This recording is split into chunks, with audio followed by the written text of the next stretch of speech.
Well, hello, everybody. It's great to have so many people in chambers today. We'll go ahead and call this meeting to order. Clerk, will you call the roll? Bajent. Here. Halliburton. Here. Haney. Here. Nash.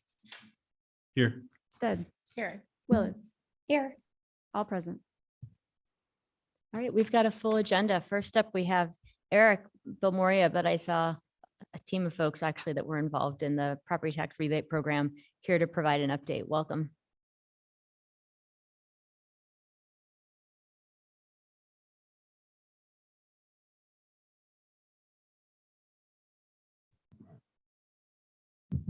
Thank you very much, Madam Mayor, members of the council.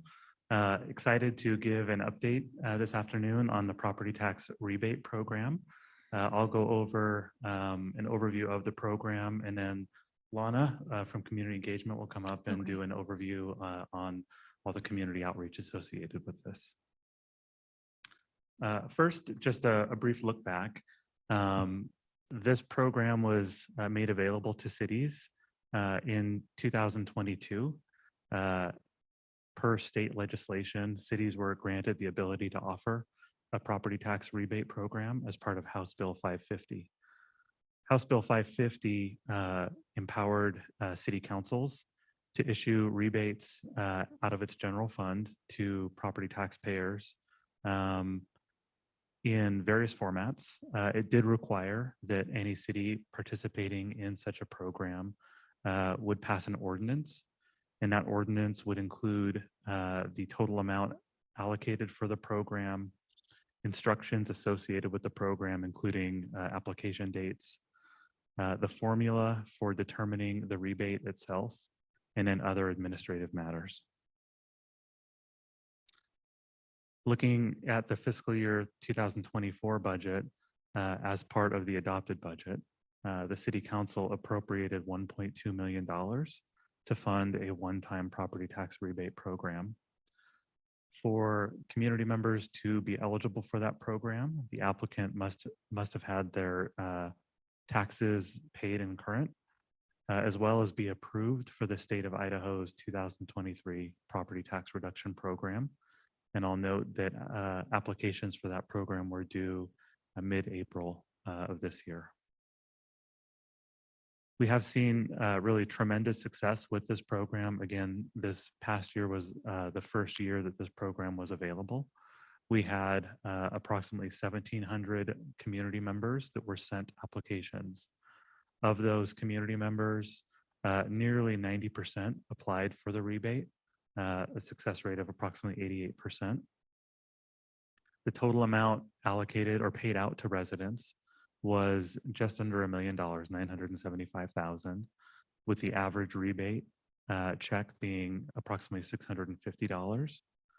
And we did see a wide range. The check amount ranged between $5 and $4,000 for those rebates. For fiscal year 24, there are a handful of rather technical changes that are proposed for the application, or for the ordinance, I should say. The first technical change would be a shortening of the application period. In the last fiscal year, the application period closed on May 1st, whereby this year we are proposing that the application period would close on March 31st. We would still send out applications at the beginning of December, but by closing that window a little bit, we will be able to ensure that any applications for this program that are erroneously sent to us, in other words, folks that might apply for the property tax reduction program with the state, inadvertently might send that application to us, we can ensure that we get that application to the state before their deadline of April 15th. The second technical correction or technical adjustment we're proposing would be to remove the requirement that residents must still own their home on June 30th. That requirement is not a component of the state of Idaho property tax reduction program. It is a little bit administratively difficult to determine home ownership as of that specific date. And the rebate would still be dependent upon taxes being paid. So we did have a handful of community members that self-reported that they were no longer eligible, but we did not have that information across the board. The last item that we would propose changing for the ordinance would be to add a requirement that if the applicant's home value is more than the state threshold for participation in the property tax reduction program, and that property tax reduction program is sometimes referred to as the circuit breaker program. That upper threshold is $985,400. If the home value is higher than that, then the city taxes eligible for a rebate would be calculated based on that lower value. Looking at participation from fiscal year 23, we do not believe that this would have wide-ranging implications. We did have a handful of homes that, due to various loopholes or special circumstances, were over that threshold. They received very large rebates. Looking forward, we would look to preserve as much funding as possible, hoping that we can see that 88% participation rate increase even further, and we could see more relief sent out to the community. So with that, those are the three technical changes. I'd be happy to stand for any questions on that before we send it over to Lana. I've got a question, and then council might also. First off, thank you. And Lisa Owens is here too. There's a team in finance that worked on this. These recommended changes based on experience, I really appreciate. But really what I appreciate is the impact that we had on residents this last year. Really right after the legislature allowed cities to do this, we took this up. I do have a question about this because we had a constituent reach out that I think you helped with, that there's the state limit for how you can apply, whether or not you qualify to be in the circuit breaker.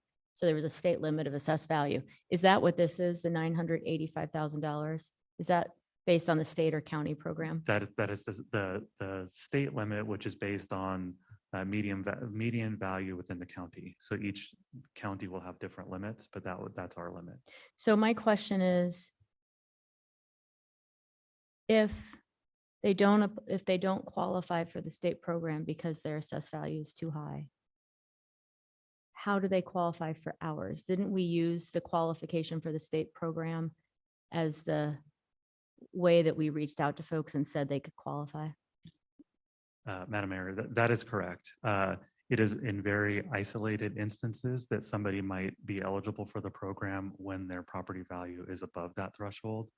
There are instances where you have partial ownerships that could create a situation where people are eligible. Okay, so you aren't proposing that we open this up? Gotcha. Okay, that's what I was trying to understand, because if we were, then I was going to ask how we let those folks know. So they still have to fall within the state circuit breaker program, and there's just some cases where the value ends up being higher. That is correct. Okay, great, thanks. Madam Mayor, just a quick question, Eric. So the shortening of the period, just to make sure that I'm understanding it correctly, is so that if somebody messes up on the application, that there's time for us to work with them to correct it before it gets sent in. Did I get that kind of right? Councilmember Halliburton, that is correct. What we saw is that because it is a requirement to be on the state program, there's effectively two processes which residents need to go through: the state application as well as our application. In some instances, there was some confusion amongst community members where they might send their state application to us, and when that happened, we tried to get that over to the state. But we want to ensure that we have time built in to get those applications routed appropriately. Okay, thank you.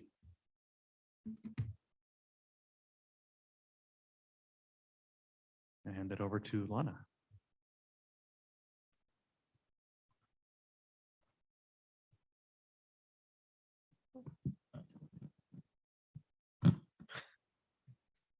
Madam Mayor, members of council, before I delve into the communications plan, I want to share that I've been with the city for about 7 years, and this is probably one of the best programs that I've worked on. So I'm really excited to be here and share, kind of looking back last year, what we saw and what our plan is moving forward.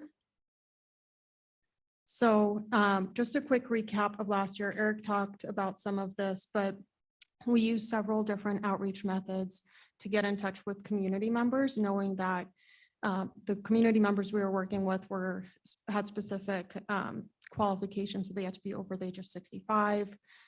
Some of them were disabled. So trying to figure out how we engage with them and let them know, A, that the program exists, that it's a valid program, and how to participate. So we did some social media. We sent direct mail.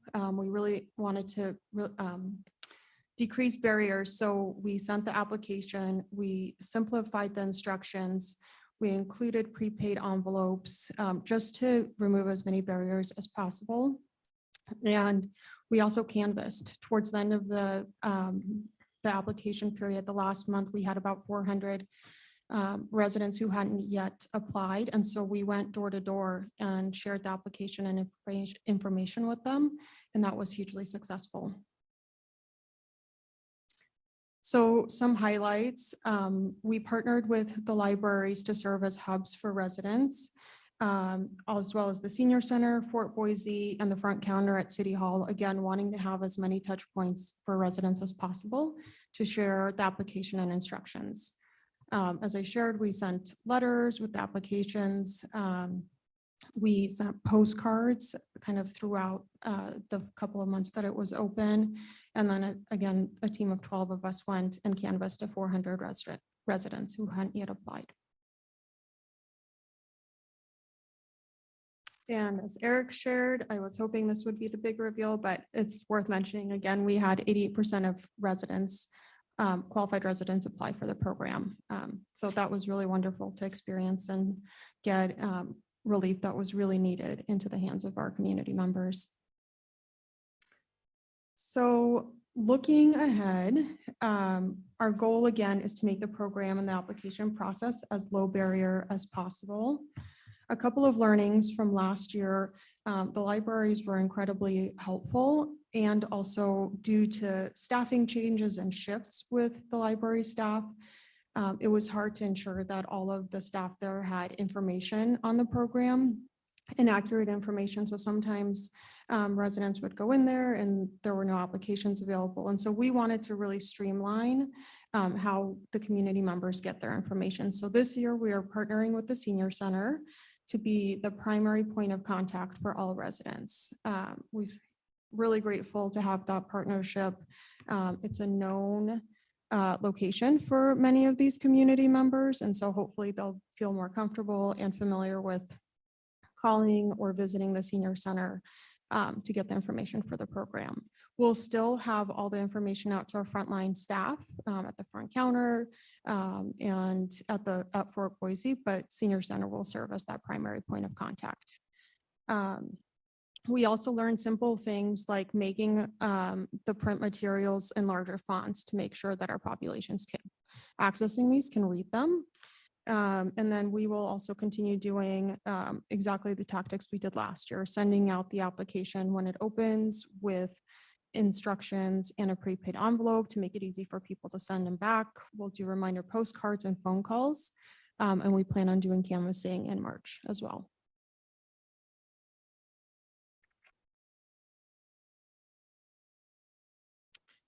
I won't focus too much on the messages, but just wanted to share kind of some high level ones here.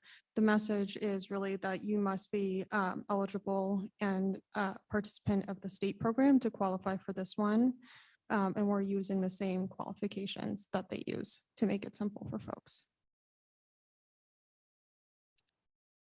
And our strategy again will be to focus targeted outreach to the eligible homeowners to ensure that they have the information and access to apply for the program.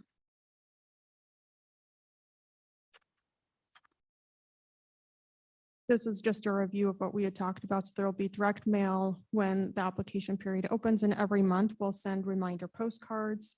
We'll work in close partnership with the Senior Center.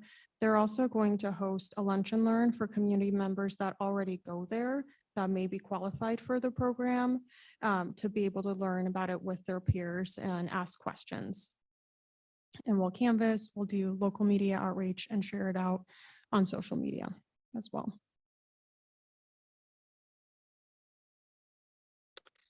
And then just very quickly, I wanted to share a high level timeline. So today we're here. So this month, this presentation will happen. And then next week, you'll be hearing the first reading of the ordinance. And then in November, we'll be doing kind of internal training to make sure that the senior center staff and our frontline staff have all of the information to be prepared for when the application period opens in December. That 1st of December, the application period opens and we'll have letters with applications hit mailboxes for qualified residents. And probably mid-December, we'll hold that informational session, lunch and learn at the senior center.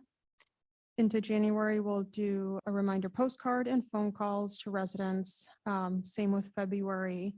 One of the things we did last year is we had a spreadsheet that Lisa, who's here, kept up, and as applications would come in, she would filter them so we knew to send reminder email or applications and postcards only to the folks who had not yet applied to avoid that confusion if somebody had already applied. So we'll do that same thing. And then we will canvass kind of that second week of March to give people that last push to apply and get as many applications in as possible. And the application period closes on the 31st. And with that, I'll stand for any questions.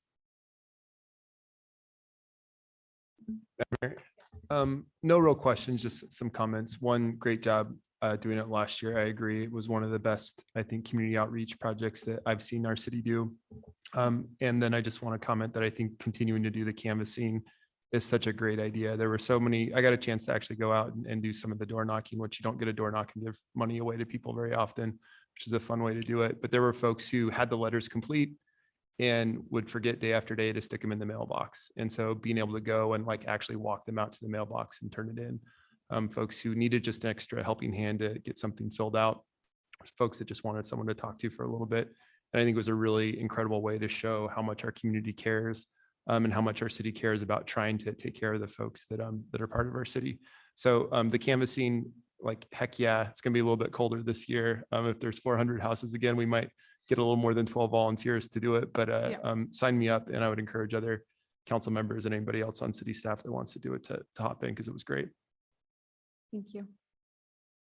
Madam Mayor, I had a question prompted by your presentation, Lena, but I think it's actually for Eric. Sure. There was a mention in a slide that you have to pay your taxes by June 30th to qualify. Does that mean that people must pay all their taxes for the year by June 30th, or people who split their tax bill in June and December, like many people do, like I do, don't qualify? Is that what that means? Councilmember, thank you for that question. The first payment would be in December. The second payment would be in the spring. Okay. So it would be a full payment for the fiscal year, but there's no prepayment. In other words, you could still do the split payment to be eligible. I see. So I was confused about the fiscal year. So it's not that they have to, they will be fully paid by June 30th in order to qualify, regardless of how they choose to pay. That makes is sense. correct. Thank you.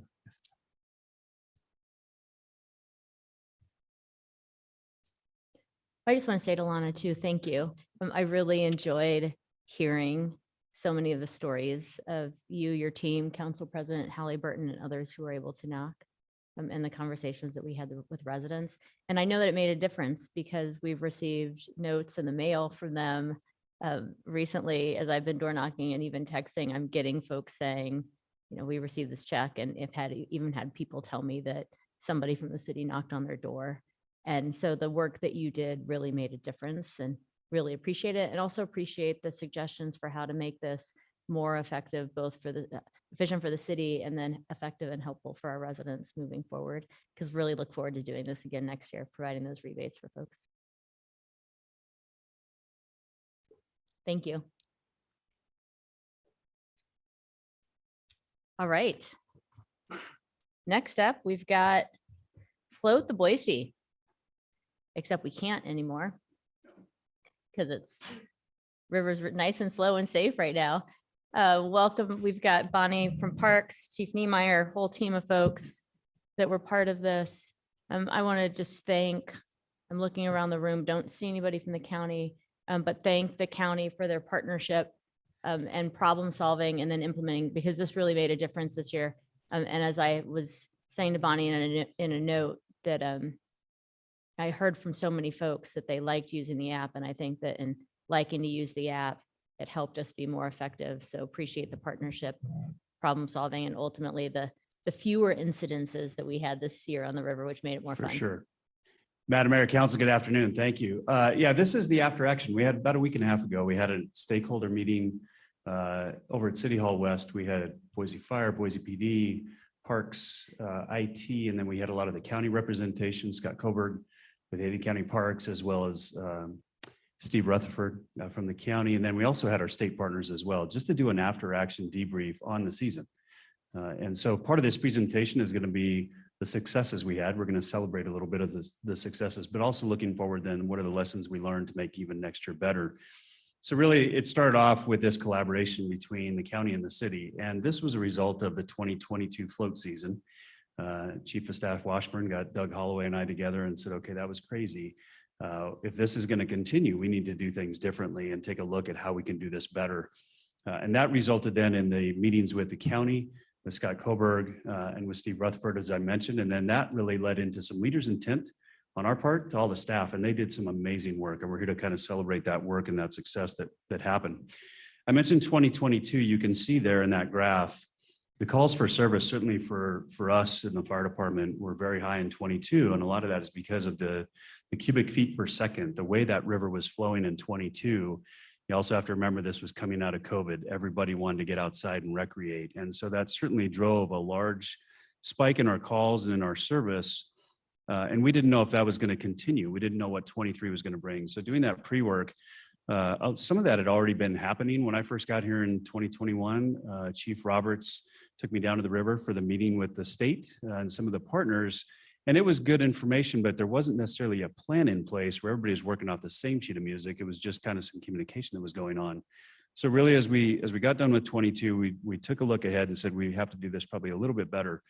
I want to talk about the partners just a little bit because it went beyond just the city and the county. And these are partners that were equal players at the table to help draft up what we eventually did. I mentioned Ada County Parks and Waterways, and I don't see Scott Coburg here, but we want to thank them, Boise Parks and Rec, Boise Fire. I will throw in Boise IT as well. IDWR was a big player in the discussions and the build out of the plan and the monitoring. Then we certainly have Bureau of Reclamation, Idaho Fish and Game, and Army Corps of Engineers. And that was really the stakeholder group that was brought together along with Boise River Raft and Tube to develop this plan and this vision for Float the Boise. Talking about putting staff to work, I will just tell you, Council, we have some amazing talent in this city. We really do. We hire some pretty amazing people that when you cut them loose to create and innovate, they do a great job. And this website is a piece of that innovation. Once we had the vision of what we wanted to do and how we wanted to communicate with the community, the floaters, and the media, they got to work on this. And certainly Joanna Zeibel in our office, as well as City IT and GIS, got to work along with Bonnie and started developing how can we do this. And they looked at some templates that others had used in similar recreation areas and built this Float the Boise website. So an interactive hazard map, a guided tour, current river conditions, safety checklist, the parking and rental information, which we'll talk about parking. There was a big improvement there.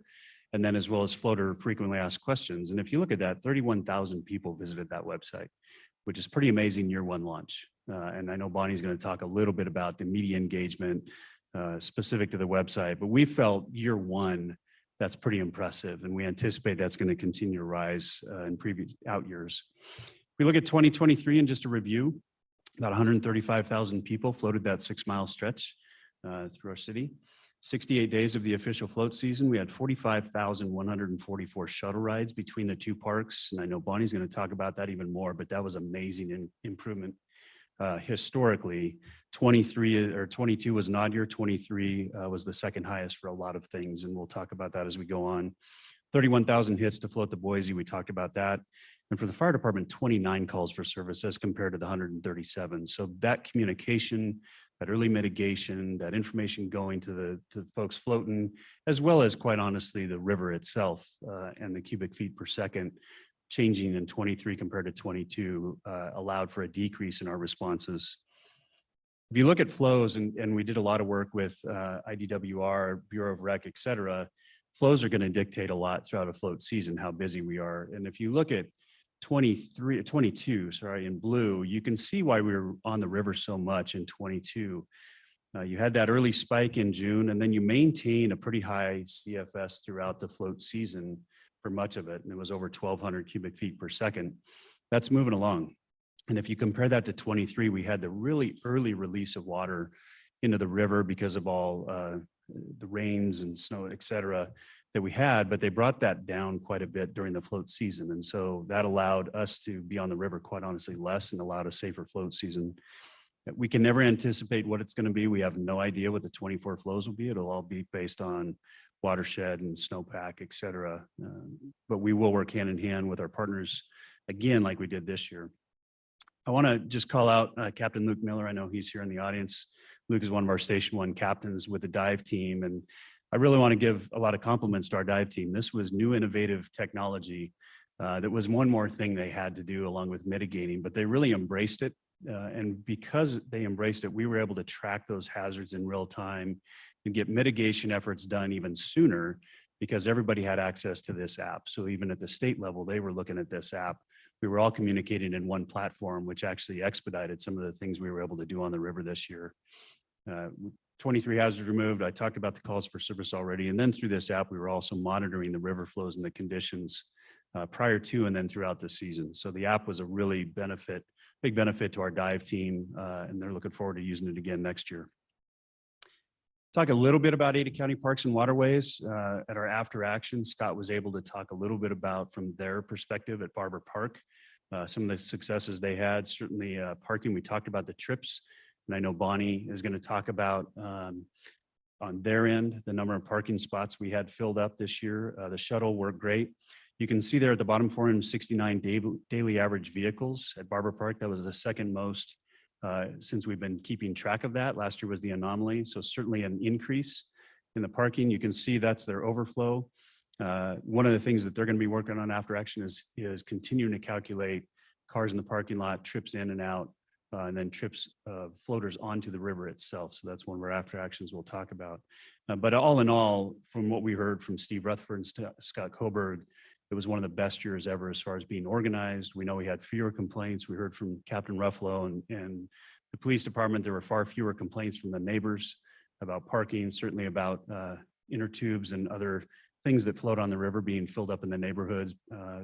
Ada County did add a lot of air fill stations, hand pumps, et cetera, that were used heavily by the floaters during the season right there at Barber Park. So there was a lot of improvement there as well.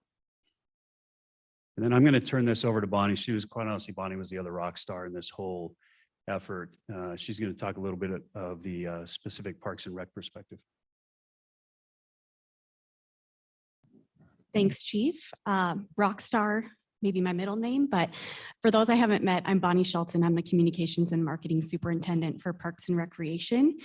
Yeah, this was a huge project, a big lift. I can't believe it's been 6 months since we were last here talking before we launched all of this, but as the chief said, just a huge success. And we have a very small team that really rose to the challenge. And I'm really proud of what we were able to accomplish and really lay a foundation for the future. So at Boise Parks and Recreation, you're probably familiar, we manage the takeout at Ann Morrison Park. We did add at both Barber Park and Ann Morrison Park life jacket loaner stations. So the goal was people who need a life jacket can pick one up right as they head into the water at Barber Park, and then they can drop it off right when they get out at the takeout at Ann Morrison. And it was super successful, very highly used throughout the season. And we think that definitely contributed to a lot less incidents and people just making safer decisions when they were heading into the water. Parking, I would say at Ann Morrison Park was the busiest year we've experienced. I'm looking at Director Holloway, he's nodding his head. For the first time that we can remember, there was a weekend where all 922 spots at Ann Morrison Park were filled, which is pretty wild, but it means our communication was working. That was our goal, was to try and push people from Barber Park to Ann Morrison Park so they could utilize those shuttle services and end their float, get their car. We could add some more kind of movement to get people parked. And so that was a big lift for us, was really the parking communication on weekends and evenings when it's busiest. And then as you can imagine, restroom usage was up, trash services, we were able to work with some contractors to increase trash removal from the takeout to keep up with the crowds. But I think we were very successful in meeting that challenge as well. From a communications and marketing standpoint, I talked about this in April. We really worked with our internal team, the talent that we have both at community engagement with the designers there, and wanted to create a brand that felt authentic, something that people would want to sport, whether it's a sticker or a logo on something else, because this is such a popular tradition in the city. And it can feel a little intimidating when all you're getting from government agencies is the very, don't do this negative messaging. But we wanted to really toe that line of safety and fun. So you'll see at the bottom of the slide, our Be Safe, Have Fun, Float the Boise tagline, which really helped guide our messaging throughout the season. But we use that logo on signage in both parks, on magnets that we put up with QR codes on the shuttle buses. And that's another thing we've been working on kind of as a community engagement team at the city. How can we better track and gather data on where our messaging is working and people are actually taking the action that we're asking them to do? And we had specific links for all of those QR codes that we placed. And the ones on the shuttle buses had more than 600 swipe ups, which is awesome for a pretty low level investment with some magnets that we put up. So definitely learned a lot from some of the different ways that we tried to get the message across about visiting the website, getting that safety information before you hit the water. And then you see there, we started an Instagram for Float the Boise, and then Ada County Parks and Waterways' Facebook page, which was their main kind of communication out to the community. We rebranded that with Float the Boise, and they worked together throughout the season. So I feel like we were hitting a lot of different audiences. We had a great response to the Instagram with over 4,000 followers for the first season, which in 6 months is great. And we had reels that were being seen by more than 60,000 people when we hit it right. And I don't know what other account I could potentially make an announcement with Taylor Swift's Ready for It, and people just loved it. And it's like a city thing that people would probably think would never be that cool. So that was my win for the season. And then news releases and media events. The media was an incredible partner in this effort, and we knew they would need to be going into it. We use Critical Mention, which is a service that helps us kind of track where we're being mentioned, what campaigns are working, who's talking about what.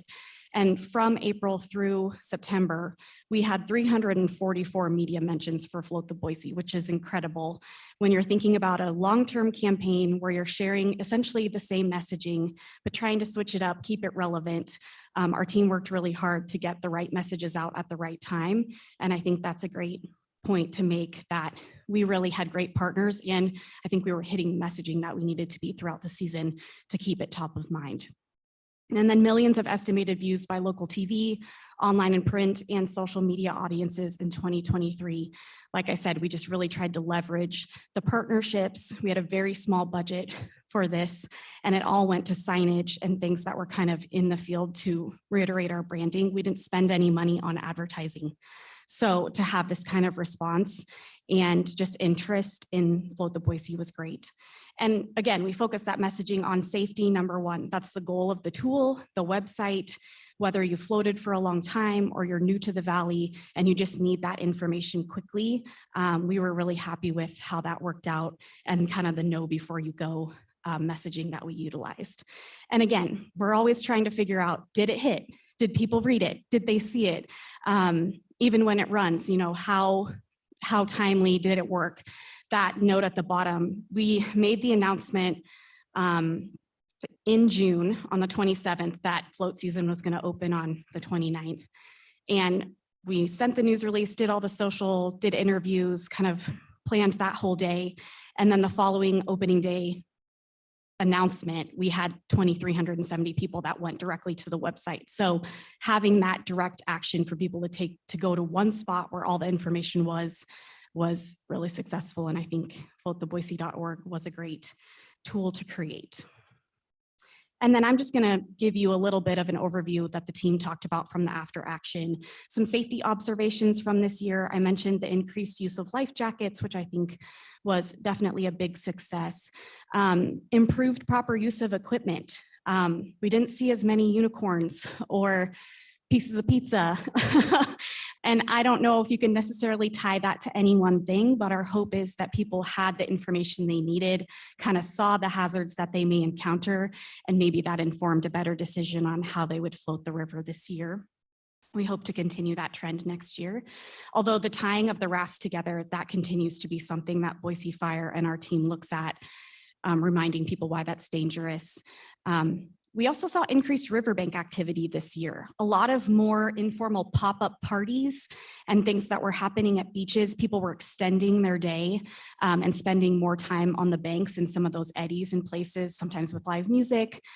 So that is something that we're aware of and working with the partnership on how we address for next year. Just kind of the changing use and vibe of the river float as time goes on and new people experience it. And then continued conversations about bridge jumping and rope swings. Those are things that we kind of see and deal with every year. Alcohol on the river is definitely something that we continue to talk about as a team. I can tell you from our crews that we're cleaning up the trash at the takeout, it's definitely happening, and a conversation that we're going to continue to have about safety on the river. And the last note was recreation upstream and downstream of that 6-mile stretch. This was something that was brought up in the media this summer as well. Recreation is kind of spreading farther down past the Whitewater Park into some of the other jurisdictions along the river. So our conversations around, do we invite some other cities to start joining us in this conversation? How does Boise Fire potentially deal with requests to mitigate some hazards below this 6-mile float? Just conversations that we're continuing to have as a group. And finally, opportunities for improvement. Streamlining the permitting process prior to the float season. That's always been something that's been handled either by our department or another agency. We're going to try to streamline that through Boise Fire, since they are the ones on the river mitigating the hazards and tracking them, and working with our environmental partners in doing that. Installation of new bridge signage along the floater route. If you float often, or you went this season, you probably saw there's kind of a faded red and white sign when you make that turn through the Park Center Bridge that says floaters keep right.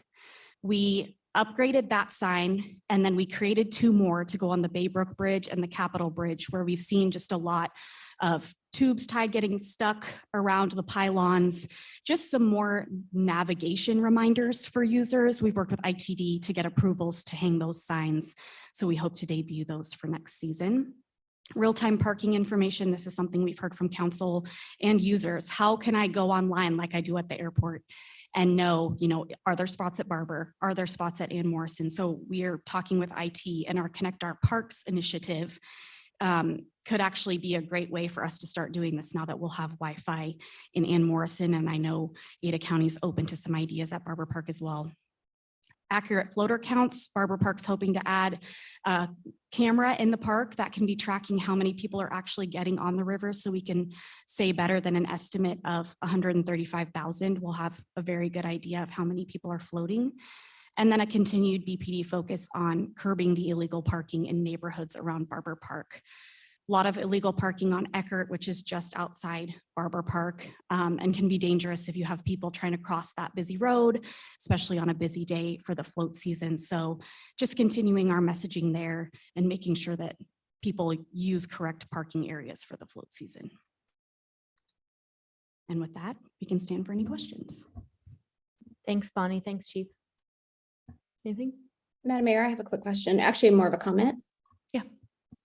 Hey, Bonnie, what a fantastic public experience. Thank you so much for the public campaign. You presented this to us a few months ago, and I think it's just been incredible. And I wanted to compliment you, because one of the things we had talked about was getting more real-time data on the parking to help the neighbors there at Barber Park, and then our citizens and our guests who want to come. So thank you for taking that on. I know it's not just a one and done thing, and I look forward to just you continue to build on this incredible campaign, and it's a jewel of our city. So it's wonderful to see all the focus on it. So thank you.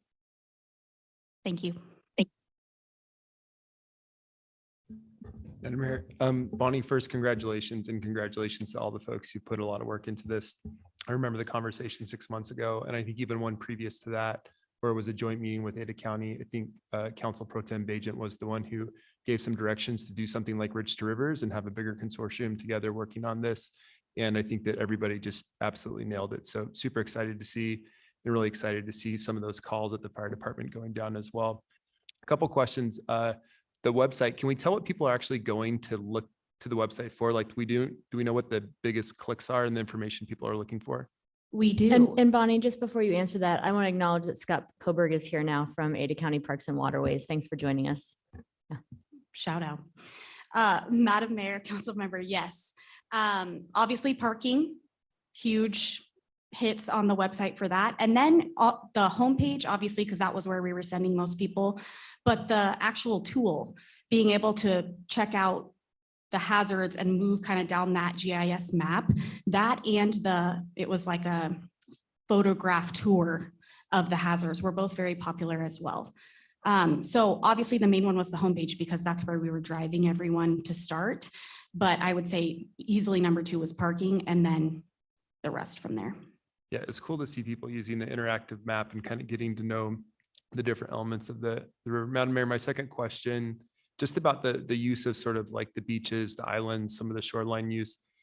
Is it an issue because it's just happening a lot? Is it an issue because we think it might be causing some damage? Is it littering? Like, is it kind of all the above? Yeah, Madam Mayor, Council President Halliburton, I think it's a lot of things. It's definitely an environmental concern from the bank and our partners, our environmental partners on the group. I think it's also just the gathering and the alcohol use that it kind of tends to spike. And then just kind of taking a look at how that's changing the river and the experience overall. Obviously, we want people to have fun and come and have a good time. But that's something, and maybe our Boise police partners want to say something to that, but it's definitely something that we're aware of that seemed to be something new this year where we had kind of these pop-up parties happening. So we just wanted to note it for future.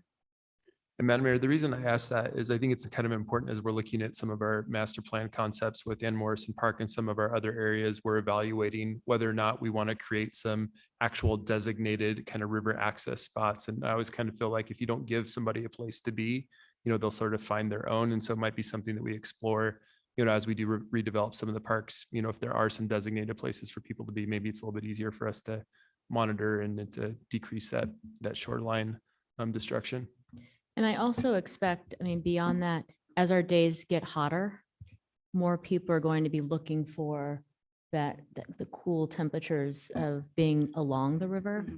So I appreciate the flag, and I see that you've got something to say as well. I do think it's important that we think in the long run about how we ultimately accommodate it, because it'll happen because the days are getting hotter.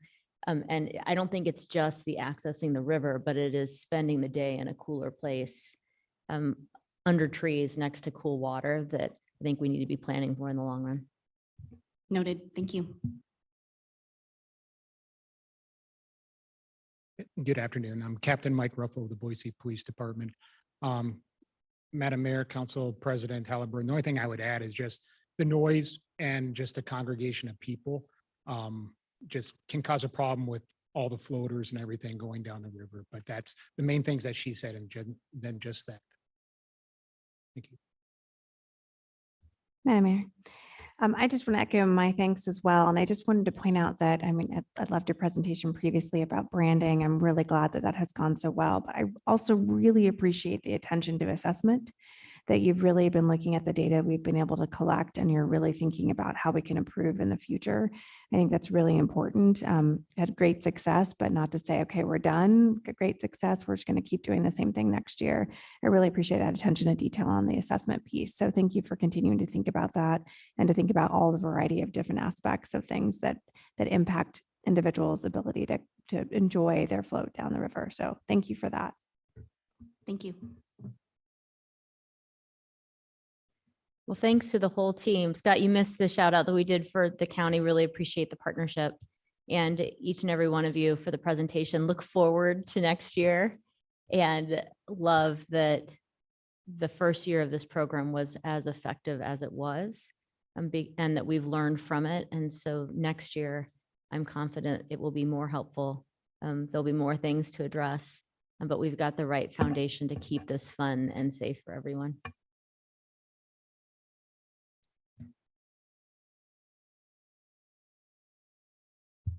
All right. And next up is Nicole McKay.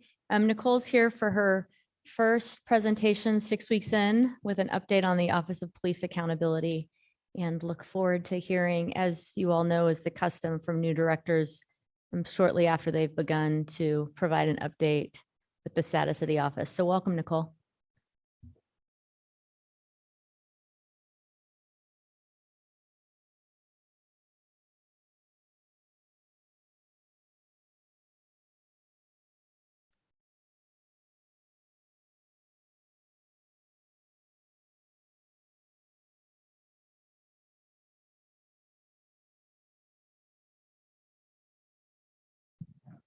Madam Mayor, thank you. That's a tough act to follow, floating the Boise. But I do have to say, I'm a neighbor of Barber Park, and I appreciate all the work that was done with all the partners there. It was a notably different summer. So thank you. Well, good afternoon, Madam Mayor and City Council members. Thank you for your time today. I am Nicole McKay, as you kindly introduced me. I'm the new director of the Office of Police Accountability. I am 6 weeks into this role, and it is a pleasure to be with you today to provide you with an update on the office. Some of the framework for this office remains as it was under previous directors, and some of it has changed. My intent today is to review at a very high level that which remains constant and provide a little more detail about what has changed, as well as where this office is headed. Finally, I welcome your questions, recommendations, and commit to transparency in the OPA work and operations. So why is oversight necessary? There are many reasons, and I've highlighted a few reasons why here. And I wanted to note that as important as the why is the what, meaning what it is and what it is not. It is not just a look back at what has happened. To be effective, it must also involve looking forward to address systemic issues with all available tools, investigations, audits, and community engagement. It is not solely based on an individual case or complaint, but utilizes all the collective data that we can use going forward to navigate policing in the future.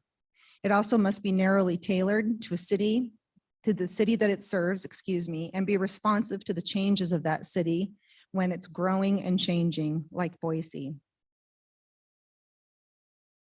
The goal of this Boise's leadership of police oversight and the OPA mission is to advance fair and professional law enforcement that is responsive to the needs of the community. This is external oversight separate from the internal oversight conducted by BPD. The OPA has 24 years of office history. It was created in 1999 as the Office of the Ombudsman, and 24 years later has evolved into the Office of Police Accountability, which it has been since 2021.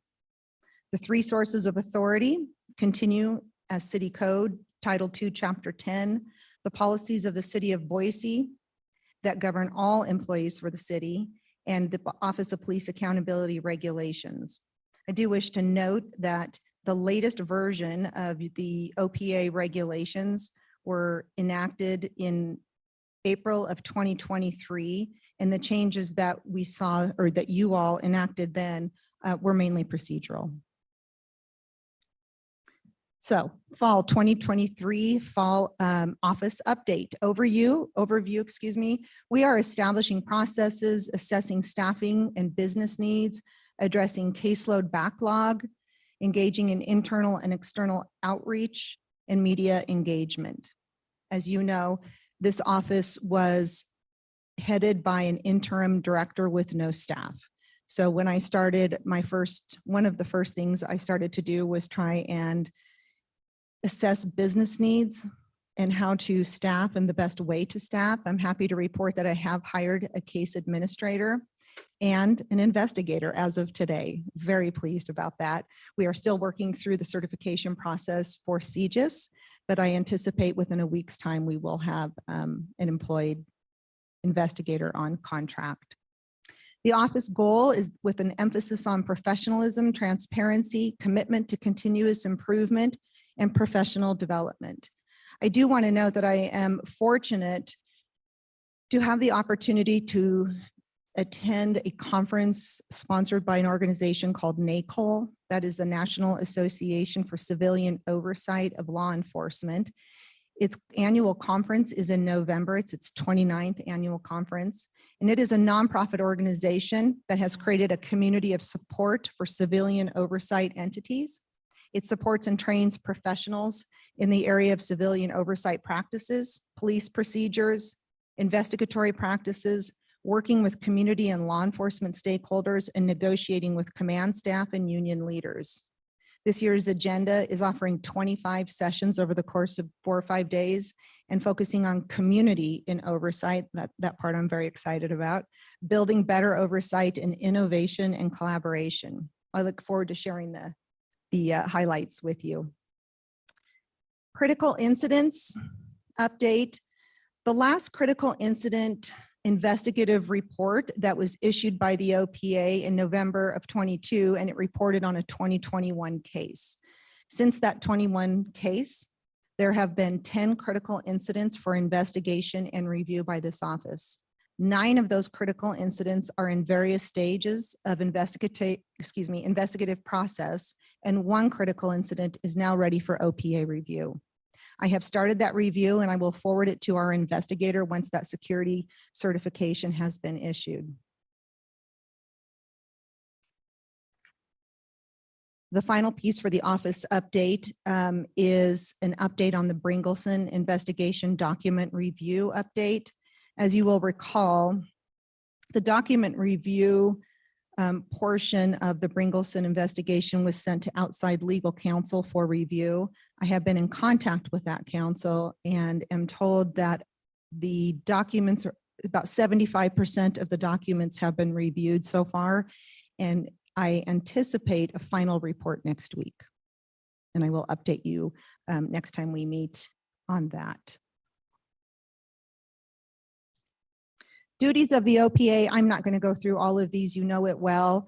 Essentially review and investigate complaints, appeals, critical incidents, audit actions and investigations of Boise Police Department, and review and recommend changes to policy, procedure, and training of BPD officers as warranted. Semi-annual reporting is required in the code for this office. I anticipate that by January 2024, I will be fully staffed and have most of the training, I'm saying that very optimistically, most of the training done so that I can provide you a modified report with all available data from cases, appeals, audits, and incidents. I am confident that by June of 2024, we will have a full assessment of all of our cases, employment, training, and a business plan for how we intend to engage in that statistical analysis for all of the obligations of this office and engage you all in what you need from us on that statistical analysis. I know there has been conversation about what kind of data points are being collected, reported on, and then shared back with you. So I definitely will move forward knowing that you have input on that, and we can have an eye towards how we want to draft that and share it. Looking ahead, transparency. This is a big one. Transparency is a shared goal, but what that means and how and when it is achieved is not universally shared. The challenge in achieving transparency is balancing the public's interest in the actions of its police force with the need to protect the integrity of the investigative and prosecutorial process and the confidentiality and privacy of those who are involved. This goal is a priority for this office and one that will require a thorough and thoughtful approach. So the goal for this office in transparency is going to be to define what that means, what to collect, what to publish, when to publish, and where to publish. Identify the limitations on form, content, and timing of that release, and publish policies on data release and restrictions. I think if we can be transparent on what our abilities are and our limits are, will go a long ways in having more public satisfaction, more public transparency on what we're doing and when.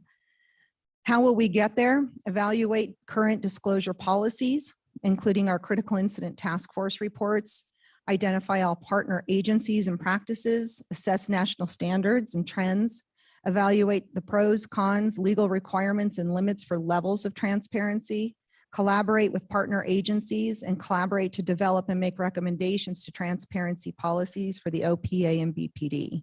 I know this is very important to this body, and it is to myself, and I appreciate not only the import of it, but the complexity of it. So I look forward to diving into this deeper and reporting back to you. Community engagement. This is a large part of why I am here, and I am really excited for this piece.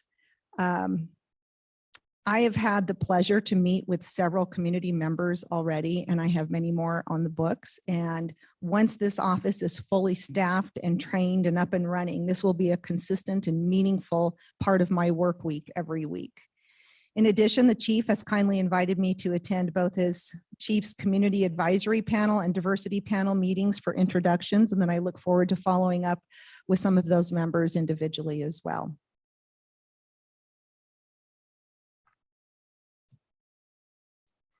Professional standards development. In my short time that I have been here, it has become apparent to me that we have some opportunities for growth with professionalism. I've only been able to assess some of the complaints that have been backlogged since the office was in transition. And I've had the opportunity to talk to some of those individuals who have filed complaints. And what I see consistently so far in this small sampling is just really a lack of professionalism. And so I've talked to the chief about this a little bit too. And I just feel it needs to be part of the conversation that every interaction with the public, whether from the OPA office or BPD, should be professional. And that professionalism means being respectful, considerate, embodying a people-first approach and meeting people where they are. Engaging the public professionally will decrease complaints, increase the public police experience, and instill trust. So how do we get there? I think we focus on customer service and professionalism training.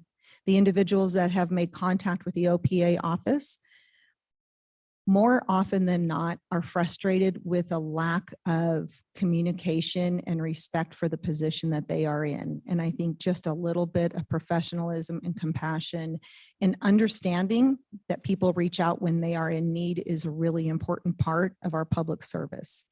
So with that said, establishing professionalism standards for predictable outcomes, merit reviews, discipline tracking, and recognition and advancement for effective leadership.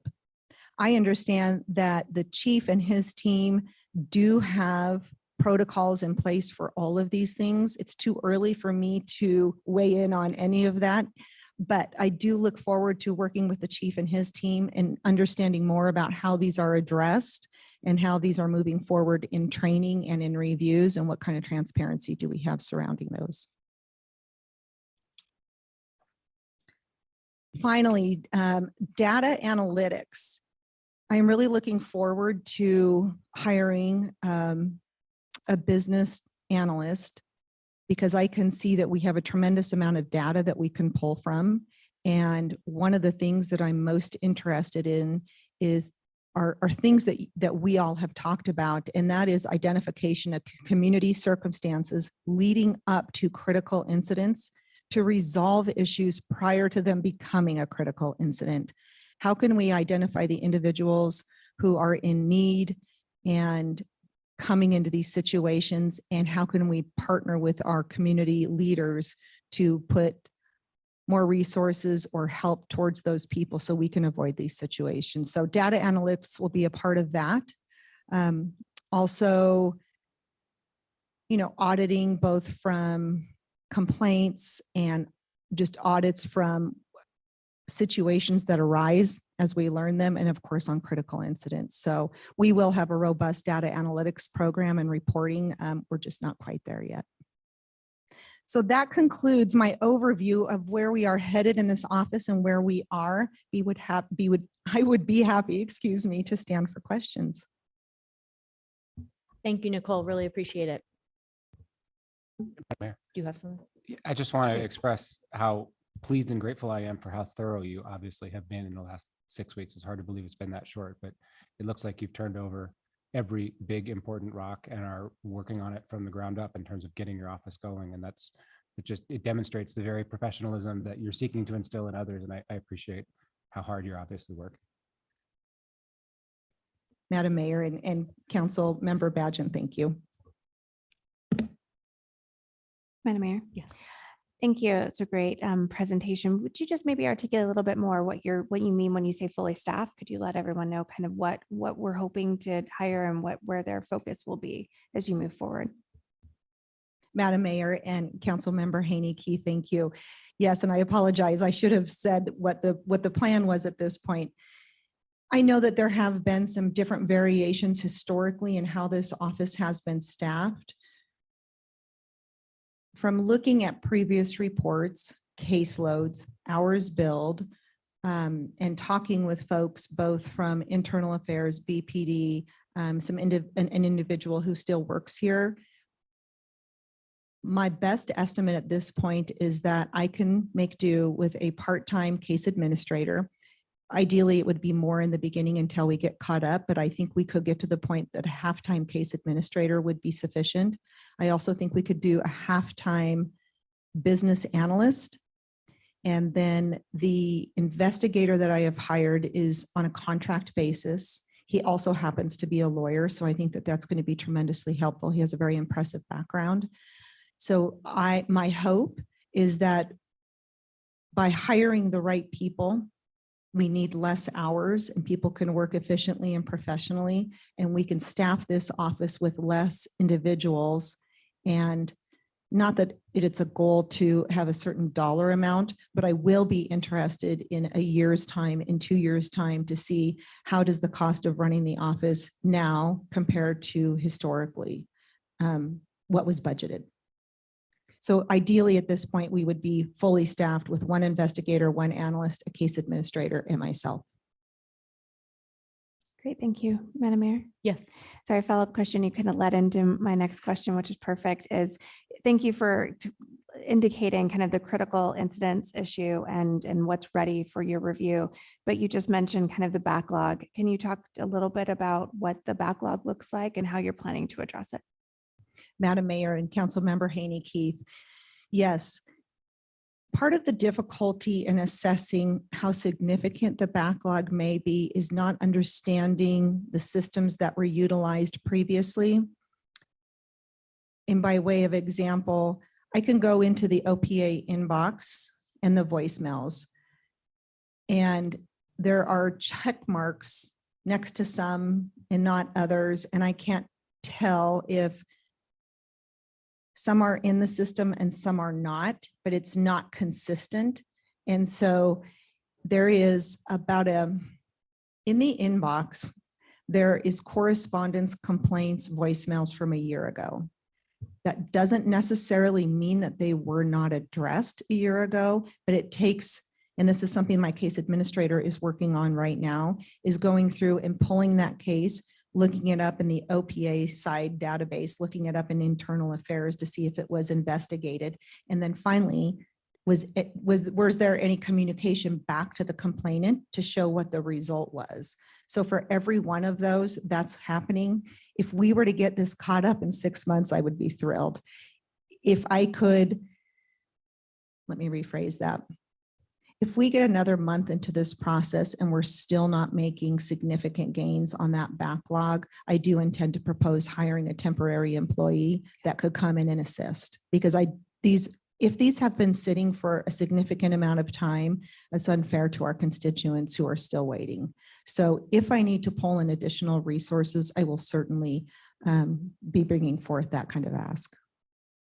And I just have a follow-up on that too, because here you, in this looking ahead with data analytics, my read on this as well is that the office, with your direction, will create processes that are followed for the operations related to receiving complaints or communication, to looking at data, to looking at other information, so that there's a record moving forward as to what has been done, why things were done, and the actions that were taken.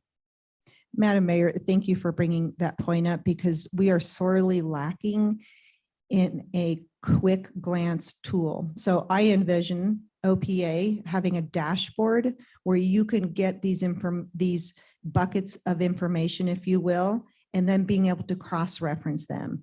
This is not a complex ask in software, and it would be a really useful tool. And perhaps this is an option available through software that we already have. I'm just not sure. I've had this conversation with Christine Miller, and we're having conversations about how do we tackle this from an operation standpoint, so that with a dashboard, you know at a glance how many complaints have come in, how many are pending, how many we responded to, and can I hit something and it will populate what happened on the internal affairs side, what happened on our side, and what happened with the communication back to the constituent. It's in 3 different systems right now that don't speak to one another. So that we've got some room for an opportunity for some growth there. Great, thanks. Did you have another follow-up? Okay, we'll go with Councilmember Willetts and then the Council President. Thank you. Director McKay, thank you for such a thorough presentation. You did such a lovely job of outlining what's in ordinance and what the responsibilities are and the communications plan. I really appreciate it. Could you help put a finer point on the investigation or the review of the documents from the Bringleson situation and what that scope of work is? You talked that it will be available potentially next week, but help us understand a little bit more about what that scope includes. Madam Mayor and Councilmember Willetts, I will do the best I can. Given that I was not here at the time, I only know what I have reviewed previously. It is my understanding that after the Steptoe firm completed its portion of the investigation, that the document review had not been done, and that this body elected to hire outside counsel to review those documents. Yes, you are correct. The council directed the Office of OPA to review the documents, just as the council directed the chief and his leadership team to take the recommendations for internal operations at BPD and begin to implement or determine if they had already been implemented. Thank you, Madam Mayor. I am Councilmember Willetts. I am not well versed in what makes up that body of documents. I do know it was voluminous and that there was a variety of different categories of documents, but not being involved in that process, I'm not sure. I'm expecting that when we do get the final report, it will be broken down into what the findings were by category of documents that were reviewed, such as personnel file or policy or training. That's what I would anticipate.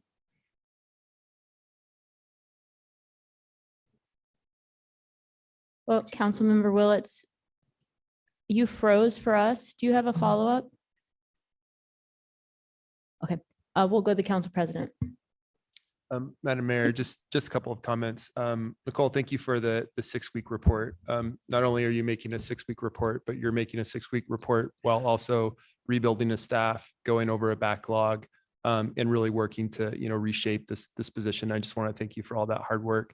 When we were doing the interview process, I think one of the things that was unanimous that we were looking for was somebody that could help build trust in the community. And there were really 3 different stakeholders there. It was trust with the community, trust with the police department, trust with council and the mayor's office. And those are 3 very distinct groups with different nuances there. And I think that the professionalism and the transparency foot forward that you've brought to this is the right way to do it. In addition to that professional development, which I appreciate as well. There's a lot of different ways that different communities are doing this job. We're still trying to figure out how we can do it best.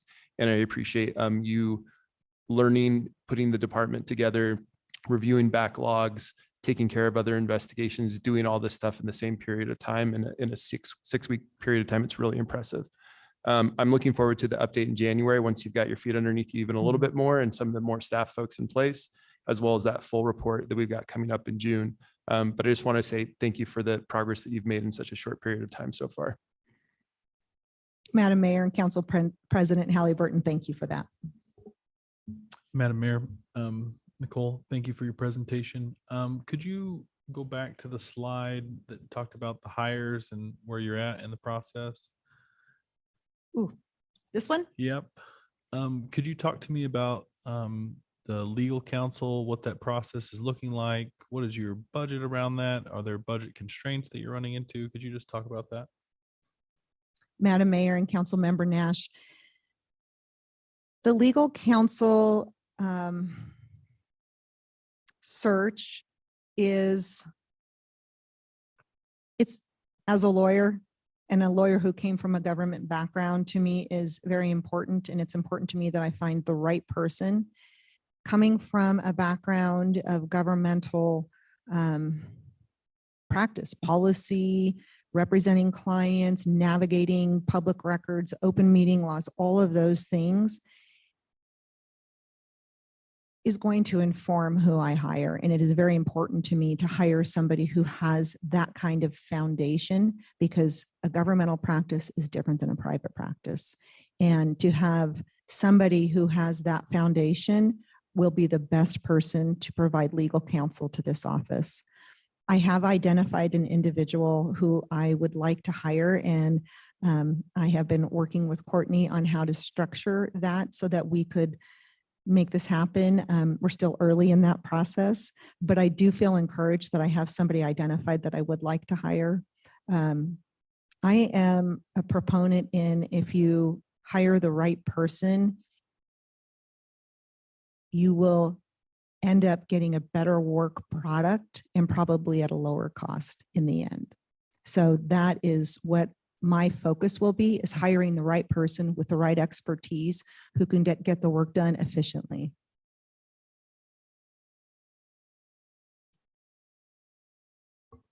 Thank you so very much. Really appreciate your update, the progress you've made, and what's ahead.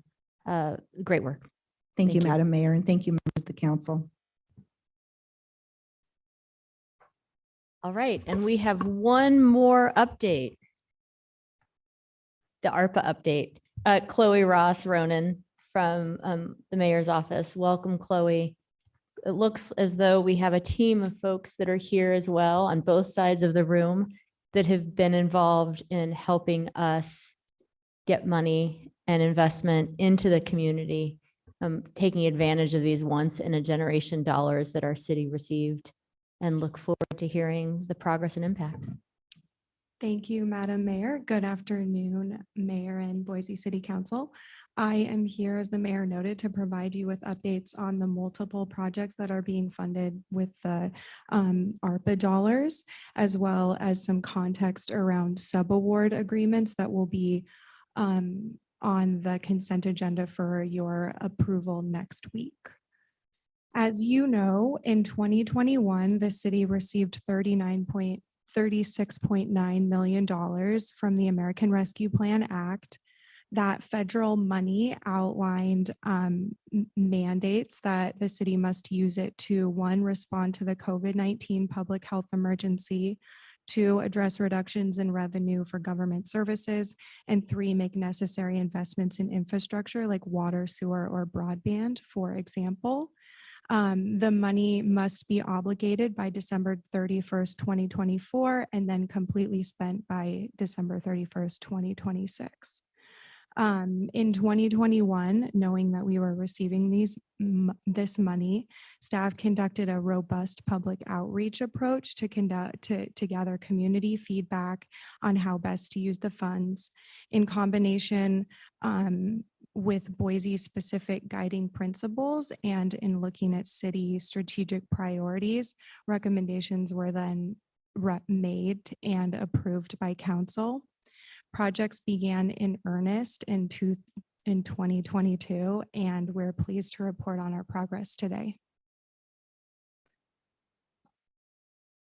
Again, I plan to provide updates on the active projects in the ARPA portfolio. And as I go through the projects, I will specifically call out the 3 subawards for you and provide some background on what those look like. For optimal organization, we split the portfolio into internal and external projects. Internal projects are managed within city departments and by city staff and have been led by Meredith Elton, who has done a truly excellent job of leading us all through the implementation details. And I assure you there are many details. External projects are being carried out via community partners that we have made sub-award agreements with to meet the direct needs of Boiseans, and I am managing those projects. In all cases, we have received much needed advice, support, and consulting from Mary Brown, who is our grants manager in the Department of Finance and Administration. And many other city staff have contributed to all of these projects, too many to name, but it's truly been a citywide effort to prioritize and spend these dollars thoughtfully and for the highest and best use. So starting with the internal portfolio, this represents the majority of the ARPA dollars. Again, these projects are being managed within city departments. Connect Our Parks is an IT project. The housing portfolio belongs with HCD, and then the building electrification, water rights, and geothermal are public works projects. Connect Our Parks. This is a fun one. The scope of Connect Our Parks involves wiring 5 parks and installing infrastructure for public Wi-Fi hotspots, smart lighting, security cameras, and defibrillators at Ann Morrison, Julia Davis, Cecil D. Andrus, Veterans Park, Ivy Wild, and Willow Lane Athletic Complex.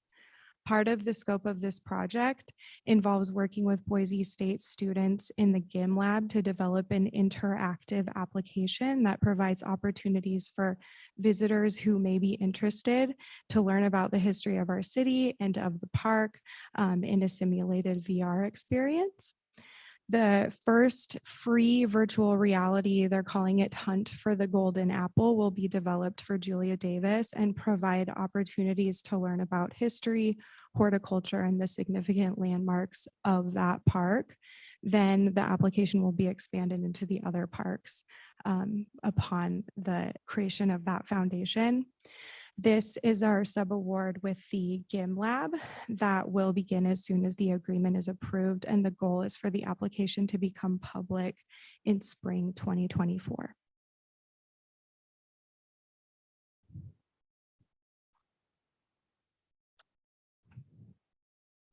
Housing represents 12 million of the internal portfolio. At this time, the dollars have been dedicated to funding 2 new housing projects.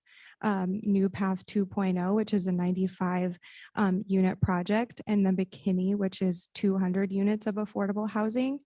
As these projects evolve and move closer to fruition, these 2 awards will come back in front of you with much more detail and information for your approval.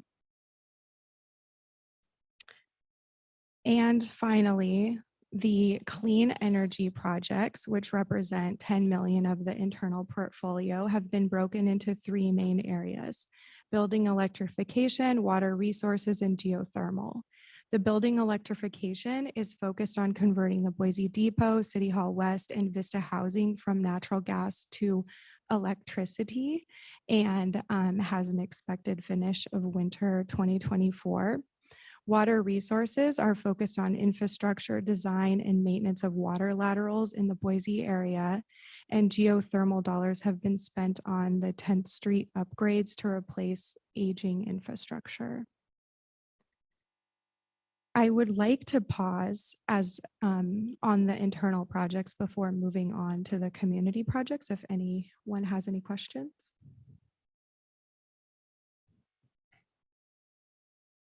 Great. Okay, moving on to the community portfolio. Using the community feedback and her experience working with social service organizations in Boise, the mayor's community partnerships director, Kate Nelson, worked extremely hard to develop these subaward programs that would ensure the dollars are going directly to Boiseans in as many cases as possible, and especially those who were disproportionately impacted by COVID. 2 of these projects are now currently completed. The first are the child care incentive checks, which were a major win, and we received so much positive feedback at the conclusion of that from recipients. Working with Idaho AEYC, 1,220 childcare workers were distributed with checks that could be used to address any need they deemed necessary, whether it be to purchase school supplies, pay bills, cover unexpected costs that arose as a result of the pandemic. Recipients reported that checks made them feel appreciated and provided a much needed buffer to get many through the winter. Additionally, a one-time 1.5 million contribution was made to support the YMCA in efforts to serve individuals and families who are disproportionately impacted by the pandemic. The dollars were used to ensure continuation and sort of seamless continuation of essential services like childcare and services for those experiencing homelessness in Boise. Moving on to small business grants, earlier this year, the city partnered with United Way to send $4,000 checks to 480 very small businesses that were based in Boise. Businesses were required to complete an application stating that they were under 20 employees and had made less than $1 million a year in sales and belonging to specific industries that may have fallen through the cracks during initial pandemic-related efforts. Think industries like home health care, auto repair, plumbing, salon services, or food services. Like the childcare stipend, recipients could use the money however they deemed necessary to support their businesses, and the response from recipients was very positive. Mental health in 2022, a NOFO, which is a Notice of Funding Opportunity, was released to accept applications from local organizations who are providing much needed mental health services to our community. Grant recipients were selected in late 2022 and funding was released in January of this year. Programs range from addiction treatment, crisis intervention, to individual and group therapy sessions for at-risk youth.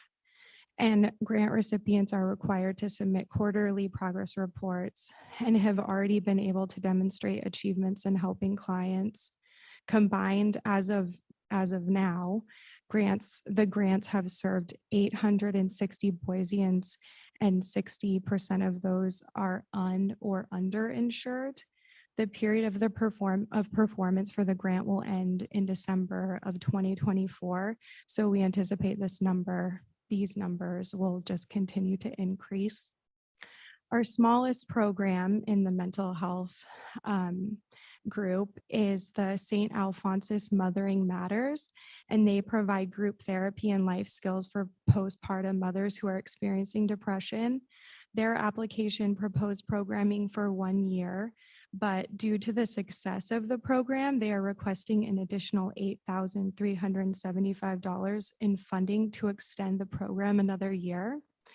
We think this is a worthy investment to serve additional members of this small but significant group, and are thus requesting an amendment to the subaward that will be on the agenda next week. And finally, last but certainly not least, is the Food Security Grant Program that has been awarded to City of Good. It is moving from the planning to execution phase with the approval of the subaward amendment next week. And we have Britt Udison, who's City of Good's Executive Director, here this afternoon to answer any questions that council might have. Utilizing a hub and spoke model, City of Good is serving as the backbone entity and will actively work initially with more than 15 spokes, which is just to start with, including Boise Farmers Market and the Idaho Botanical Garden, to develop and operate a food distribution hub that will connect farmers to consumers throughout our community. Their goal is to address food insecurity in Boise while increasing cross-sector resource and knowledge sharing, all in support of food security in Boise. Through the development of a main hub at the Idaho Botanical Gardens and a supporting hub at the El Cora Shrine in downtown, this grant will use electric vehicles to expand farmers market stops and year-round delivery to food pantries in the city, and will increase ready-to-eat meals for seniors, youth, and those experiencing homelessness. The food hub is set to serve 20,000 residents, which is more than double the current capacity, and this will be done by doubling the number of mobile market stops and pantry deliveries around town. Additionally, the program addresses sustainability, and City of Good predicts that food waste will be reduced by 1 to 2 tons annually within the city, which is a lot. We feel that City of Good is uniquely positioned within our community to create systemic and lasting change in Boise's food system, and are pleased that they have led the way in envisioning bringing together a really sustainable model that will benefit all of Boise from the beginning to the end of food production and consumption. So this sub-award amendment will be on for next week and will increase the initial funding from 150,000, which was for the planning, into a total of 1.5 for the actual execution and carrying out of the plan. And with that, I will stand for questions about the community portfolio or really anything. Thanks, Chloe. This is great work with real impact for our residents. Anybody? All right. It looks as though council agrees. Fabulous. Thank you. All right, thanks so much.